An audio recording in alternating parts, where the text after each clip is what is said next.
प्रदीप व्यास हमको बताएंगे कि हम ग्राफिक डिजाइन में क्लाइंट को कैसे ला सकते हैं, कैसे अप्रोच कर सकते हैं। तो प्रदीप जी हमें आप बताइए कि कैसे क्या। Hello everybody, I am Pradeep Vyas और मैं ग्राफिक डिजाइनर और वीडियो एडिटर हूँ। तो आज मैं आपको बताऊंगा कि कैसे आप क्लाइंट ला सकते हो अपनी ग्राफिक डिजाइनिंग और वीडियो एडिटिंग में। तो सबसे पहला, जैसे नवीन जी हमारे को बता रहे थे कि सबसे पहले क्लाइंट लाना इंपॉर्टेंट क्यों होता है। नवीन, क्लाइंट लाना इसलिए इंपॉर्टेंट होता है क्योंकि जो गाड़ी होती है उसके लिए सबसे जो मेन जो कंपोनेंट रहता है वो होता है उसका डीजल, उसका पेट्रोल।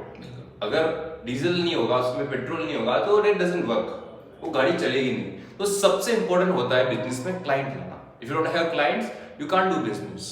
सो आज बात करेंगे कि आप कैसे कैसे क्लाइंट ला सकते हो, कैसे क्लाइंट क्लोज कर सकते हो और कहां से आपको क्लाइंट मिलेंगे। तो सबसे पहले अगर आप इस वीडियो को देख रहे हो तो या तो आप एक फ्रीलांसर हो और या फिर आप कुछ भी सर्विसेज प्रोवाइड करते हो, तो सबसे पहले हमें ये ध्यान रखना पड़ेगा कि आपको एक नीश चूज करनी पड़ेगी। सी नीश चूज करने का क्या फायदा होता है कि अब जैसे मार्केटिंग की एक लाइन होती है कि if you are targeting everybody you are targeting nobody. अगर आप सबको टारगेट कर रहे हो तो आप किसी को टारगेट नहीं कर सकते। तो सबसे पहले आपको एक नीश चूज करनी पड़ेगी, आपको एक टारगेट मार्केट चूज करनी पड़ेगी।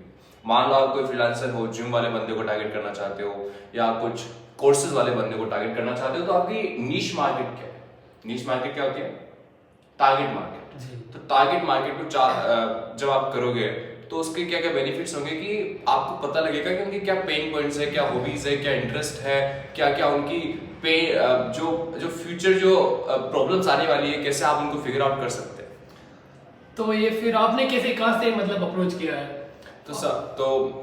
मेरे एक मेंटोर थे फ्रेजर ब्रुक्स, जो बेसिकली लंदन में रहते हैं।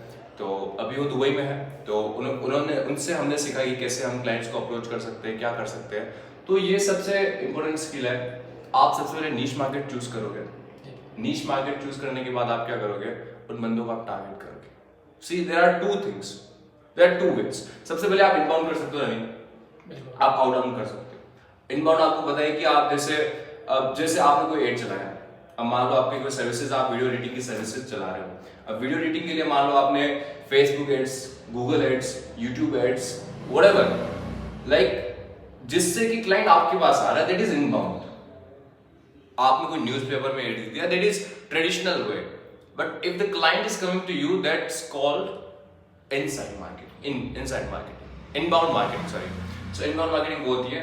आउटबाउंड मार्केटिंग में क्या होता है कि आप क्लाइंट के पास आते हो। जैसे आपने किसी के मैसेज किया, मान लो आपकी नीश मार्केट है फाइनेंशियल लिटरेसी, आपने मैसेज किया किसी बंदे को, वो होता है आउटबाउंड। तो आउटबाउंड में क्या करते हो कि आप बंदों के पास जाते हो। So if you are starting out, आपके पास इनबाउंड की चांसेस कम है because that is time consuming और उसमें पैसा लगता है। तो आप क्या कर सकते हो? आप आउटबाउंड कर सकते हो डीएम मैसेजेस करके। सिंपली आपको क्या करना है, आपको हैशटैग्स में जाना है, उन बंदों की एक लिस्ट बनानी है। एक्सेल में लिस्ट बना के आपको क्या करना है, चैट जीपीटी में जाके एक सिंपल सा क्वेश्चन पूछना है, जिस नीश में आप टारगेट कर रहे हो उसकी मेरे को स्क्रिप्ट दीजिए आउटरीचिंग, कि give me outreaching script for this industry. Chat GPT will give you. और उसके बाद आपको क्या करना है, आपको कंसिस्टेंटली डीएम और डेली मेथड ऑपरेशन पे आपको मैसेजेस करने हैं। सी एक दिन में कुछ नहीं होगा। अगर आप पेशेंस से काम करोगे, अगर आप धैर्य से काम करोगे, तो क्या होता है कि एक लॉ ऑफ एवरेज होता है। टिपिकल एग्जांपल, अगर मान लो कि आप 100 बंदों के पास जा रहे हो, 100 दोस्तों के पास जा रहे हो कि आपको पैसों की जरूरत है, तो हो सकता है 90 मना कर दो, 99 मना कर दो, लेकिन एक होगा बोलेगा ठीक है यार दे देना वापस। तो जितने बंदों के पास आप जाओगे, the more client you will approach, the more prospects you will approach, the more chances you will have of closing that client. So आपको क्या करना है? सबसे पहले first and foremost thing you have to find a niche. The first thing. Second thing, go on hashtags, make a list. Third thing, go on ChatGPT, make an outreaching script. Fourth thing, start reaching out to those people on consistent basis. And fifth thing, when they reach out to you, give them something, make some demo, okay, and then you start closing the guys. So this was an easy approach.